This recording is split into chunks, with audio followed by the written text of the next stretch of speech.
Hey Hotshots, Jess with Emotional Fire Academy here today to talk about 7 common ways that HSPs self-sabotage that we might not even know that we're doing and how to fix it.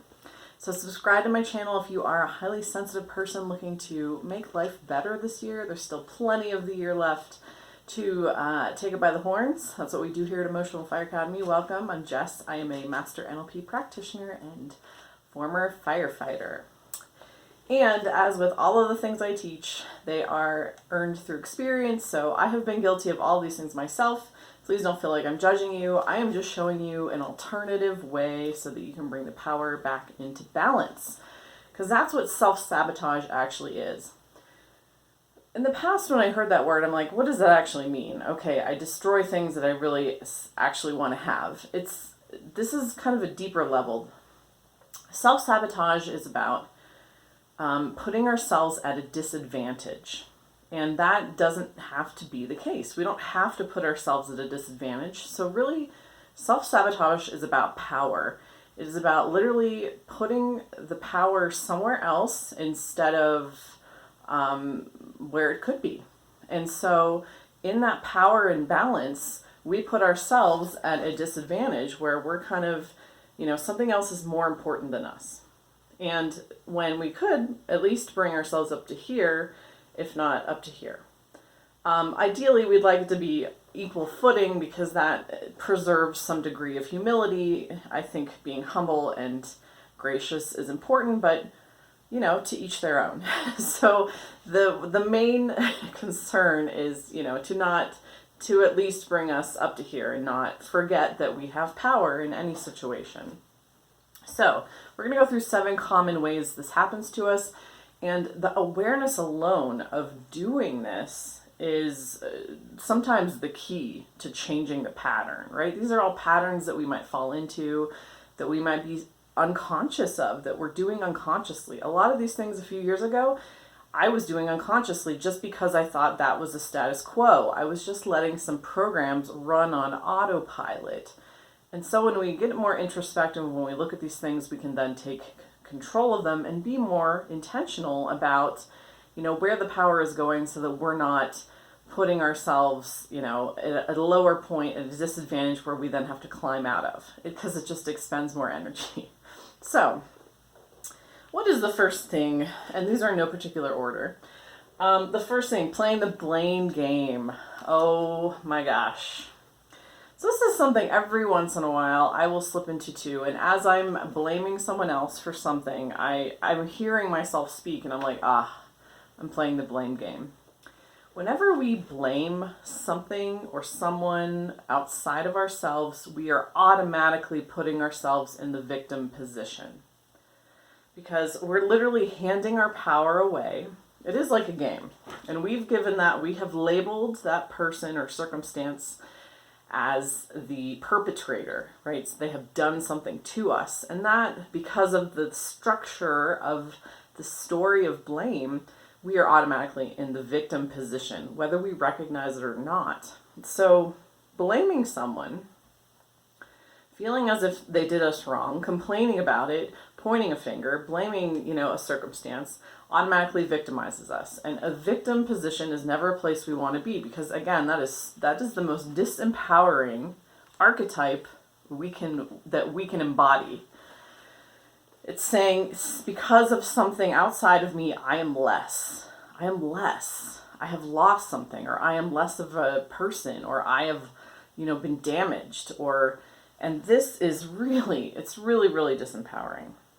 And so how do we take a more powerful stance? Whenever we feel ourselves starting to blame someone else, whenever we feel ourselves pointing a finger at the reason why we're not happy is because of this, that, the other thing, this person, our partner, whatever, one of the things that we can start to say to ourselves is, and start to believe, because we have to believe what we're saying. That's part of, changing these things is really stepping into the belief that it's true.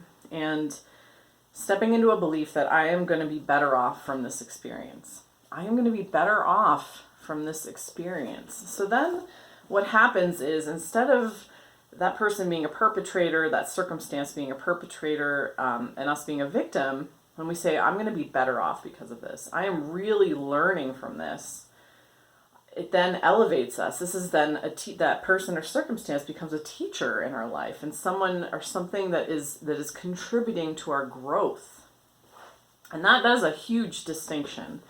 Do you feel the power difference in that? From being victim to, this is going to work out in my favor. I'm going to be better for this. I am going to really grow from this situation. I am already growing. I feel myself growing. Do you feel the difference in those two archetypes of being the hero in the situation and, being like, I'm going to rise out of this and really rock it. I am rising out of it. I am learning from this. I am getting better.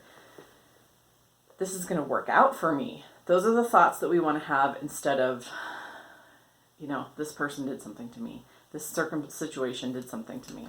So avoiding the blame game whatsoever, or using it as a cue to then think, I'm going to get something out of this. This is going to work out in my favor. I know this is going to all work out in my favor. And believing it. And when we believe it, then the things that are working out for our favor begin to become evident to us. So I got to pick up the pace a little bit here. Our internal dialogue. That's the second thing that made a huge difference for me. Self-sabotage, really, if you don't tame that internal dialogue, if you let it run amok and let it do its thing, chances are it probably was instilled from someone else. It's somebody else's critical voice that you hear. Sometimes it's that of a parent, a teacher, someone close to you, society's voice. Sometimes we personalize it and anthropomorphize it and stick it in our head, and it runs. It just runs a stream of negative thoughts and criticisms, and you gotta tame the internal dialogue. That's number two. That's the number two thing we can start to do to take back our power. And it takes about a week of conscious, deliberate, that stream of thoughts and starting to pause it and then think better thoughts. And I'll admit, it does, when you're in the midst of it, the first couple days, it does feel really hard. It takes a lot of conscious energy. But once you do that, once you retrain your brain, your mind, the programming, once you train that internal critic to be easier and gentler and nicer to you, that's going to change the experience of who you are. Big time, big time. It's going to be more pleasant to be you as a being, because you don't have this constant criticism and negative thought stream. And so how do we start to break the pattern? We use affirmations. We replace the negative thoughts with affirmations. When our thought stream says, you can't do it, you're horrible, we say, no, I'm amazing. I am incredible. I am awesome. And we start to take back control, and we do it consciously for a few days, and then it becomes easier and easier until it is habitual and we don't have to do it again. We just have a natural, negative, pleasant thought stream in our head instead of a harsh critic. And number three. Okay, the third way that HSPs commonly self-sabotage is their world beliefs. We hold a world belief that makes us small. This gets a little philosophical, because we form our assumptions about the world in childhood when we're learning, and sometimes we make assumptions that might not actually be true. And so as adults now, we can discern, okay, I want to be more intentional about what I believe about the world. And really what I've found is truth is relative. Truth is so relative to the person, and I can create truth in my belief of that fact or premise or assumption. And so, because there's so many sides to every story, and the truth is where you're standing, where you decide to stand and stake claim to, that this is my truth, this is what I am going to stick to, this is what resonates with me, and that's how we create truth. And so as I've, formed my own belief systems and changed them big time in the last few years, and my transformation as a highly sensitive person who was self-sabotaging, I just thought I was a little cog in a great big world. The world was a cruel place. Stuff happened. could be the victim of it. I could not. It was just totally random. Those were my belief systems. And so do you feel how that can make you feel really small and unimportant? And I didn't think HSP was something that I could change about myself. I thought I was stuck with it. I thought I'd be like this forever. I thought I'd never be in control of my emotions. And then when I started to test these things for accuracy, I tested them for accuracy, I played around with it, and that's why I really like manifesting. And I got into manifesting law of attraction because that puts all of the control and the power back into your hands. If you start to really believe, which I did, I now believe, instead of that I'm a tiny little cog in the wheel, I personally believe that I'm a point of consciousness in a hologram. That it is only my point of consciousness that is actively acting upon everything.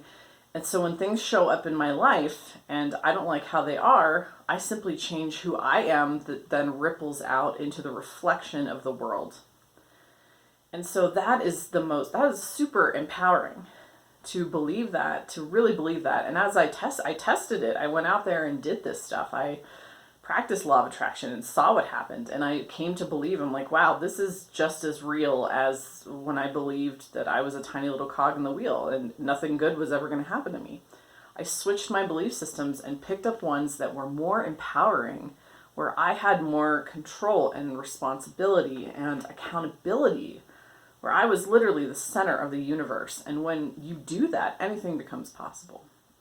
You can then act from that space, believe it, act from it, and feel 100% empowered.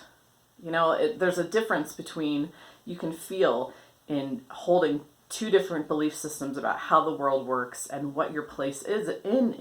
And so acting from that place in a more powerful way. And then, assuming a worldview where you are one of the major players in your reality. That's a big difference.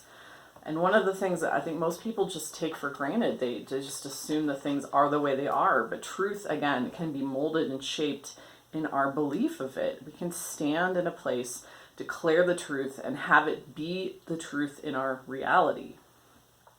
So, that was a big one, world beliefs. That was a game-changing. You stop self-sabotaging when you have that kind of accountability.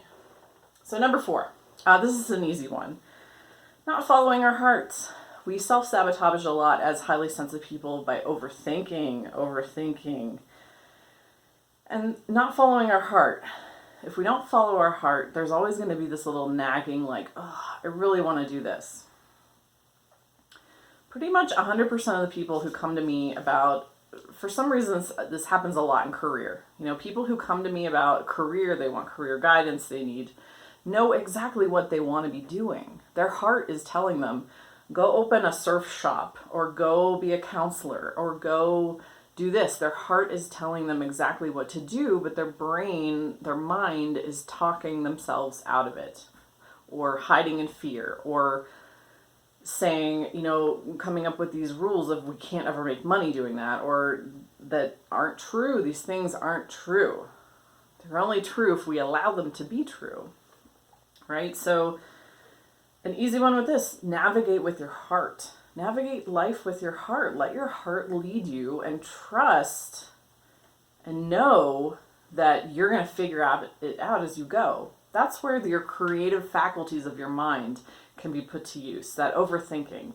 Allowing the mind, because the mind is the creative element. The heart is the navigator and the gut is the knower. For more information on the gut, check out the video I made on the gut. I'll post it above. But to really take more control of life and to be more powerful and to show up more powerfully, instead of thinking about, overthinking and ruminating, going in circles, move into decision making from the heart, and then a knowingness, grounding that heart's desire into a knowingness in the gut. That's a whole different game. Then you're not up in the head worrying, ruminating, going in circles. You're using your heart to point the direction, and then your gut to materialize. And that is, again, this is a whole different game. Your life is going to change. Is going to do a 180. change if you live from that perspective. Oh, imagination, number 5. Do you use your imagination for good or evil? Mwah. A lot of us, 90% of our perception, of our awareness is prediction. And what is prediction? It's controlled imagination. So really, a lot of what we do every day, the things that we think, the scenarios that we run, they're imagination. The memories that we keep alive, we keep alive these memories of my parents did this to me, or my partner did this to me, or whatever. These stories that we keep reiterating are really constructed in our imagination. And so we bring truth to them through our belief that they are true. And so do you use your imagination for good or evil? Instead of going through worst case scenarios and fears and doubts, why don't we use our imagination for good? Let's think about instead the best case scenarios, how this could go right, how you would like things to be. I made a video about how to get anything you want as a highly sensitive person. Check that out above, where I talk about using your imagination to give yourself what you need emotionally. If you're unhappy with a situation, go into your imagination. Instead of, and we often are conscious of this, where we fight with that person and we have a conversation with them in our mind, and we rewind the situation and we go over it again, and we relive it again, and let's use our imaginations. Let's imagine, wow, what's the best case scenario? And then get the satisfaction of having that happen in your mind and experiencing the richness. Make it vivid, make it real, make it juicy in your imagination. And enjoy the satisfaction of that, as opposed to tormenting yourself with worst case scenarios, with reality, with whatever. Reality can rapidly shift. Things can change. Imagine the best case scenario. Imagine how amazing the relationship could be. Imagine, make it so real and inhabit that space. That's about giving back to yourself and not using your imagination to sabotage yourself, to create realities that are unpleasant and then experience them before they even happen. It's a way that we actually torment ourselves in our own minds. You don't have to do that. Make your imagination work for you. Make it pleasant and fun and exciting, and make it benefit you. And then appreciate the outcome of that good imagination as opposed to negative imagination. Number 6, question everything. So one of the, being an HSP is a wound. It is a wound pattern. When we heal that wound pattern, we stop being so vigilant and of what's going on outside us and people pleasing and doing all that other stuff and, having to pay attention to all this data so that we can be safe. Instead, we start to question everything. We start to question the opinions of other people. We start to question and need less stuff from the outside. And this is also something that we want to, because let's contrast it with, how do we self-sabotage? If we're not questioning, if we are just a sponge, if we don't know where we begin and another person ends, there's often this tumultuousness to it. We're just buffeted around, and our whims and desires and wants are put aside, are put lower, because we're so distracted by falling into caring about things that don't really matter to us, that over-investing, over-giving. We just need to bring it back and start questioning everything. And a great tool that I like to use is it true? Just asking, is it true? Is it true? Is it true that I can't be happy if I'm at a job that maybe isn't my perfect job, but I'm making money, I feel safe and secure, I have an income? Is it true that I can't be happy in that? We start to question the core of all these structures and conditioning that we have put together that encapsulate who we are. We start to question it. And in questioning ourselves, then we learn to question the outside data stream of like, is that true? Is that true? How does my truth resonate? And does whatever I'm perceiving fit into that? Because blindly accepting what the world hands us, a circumstance, a relationship, blindly accepting it sometimes causes us a lot of pain and tumultuousness and roller coasters and getting dragged along. And whereas if we can stand in a place of, is this true, and deciding our own truth, that's much more powerful. We're showing up more powerfully and declaring what I feel about this is the bottom line. Last but not least, responsibility, aka the view. How do we take responsibility? Taking responsibility for ourselves. This is probably one of the most important things, and not taking responsibility is how we self-sabotage, right? This comes back to playing the blame game, looking outside of ourselves, constantly looking outside. I'm only going to feel happy if I have a good day. I'm only going to feel happy or feel loved if my partner loves me. We constantly, if our view is outward facing, we're not taking responsibility for us because we're calibrating our emotions by what happens outside of us. I'm going to say that again. We're calibrating our emotions by what happens outside of us and letting that dictate the quality of our emotions. Whereas if we take responsibility, if we take that power, if we turn inside, this is called having an internal locus of control versus an external locus of control. If we turn inside and we say, I am accountable, I am responsible for me, I am taking control of my emotions. It doesn't matter what's happening out there, I am going to meet my needs. I am going to give myself what I need, either through controlled imagination, through doing the things that make me happy, through taking accountability for myself. That level of responsibility, unless we assume that, we're just leaking power. We're leaking our power because we're looking outside. We're playing the blame game. We're just so focused outside that we forget us. We forget us, and really bringing it back, turning it back. All the answers are in there. All the answers are in here. They're all in here waiting for us to discover. And that's one of the most, you've become very self-contained. When you feel lonely, you attend to that. You sit with that loneliness. You sit with it. You're present for it. You see yourself through it. And then you go do things that will foster a sense of community. You feed yourself. You nourish yourself. Just like when you're hungry, you eat. When you're thirsty, you drink.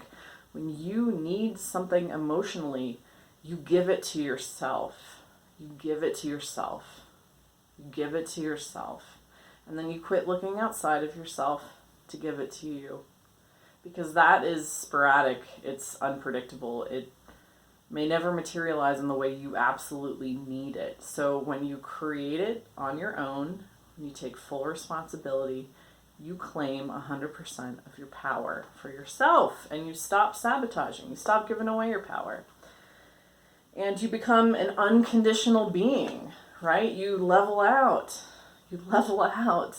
Again, this made a huge difference in my life too. I went from this to this. You level out because you give yourself what you need and you are consistent with that. Because who's the best person to do that? You. Who's the best person to give you what you need 100% of the time? You are. You are, because you're there. You're present.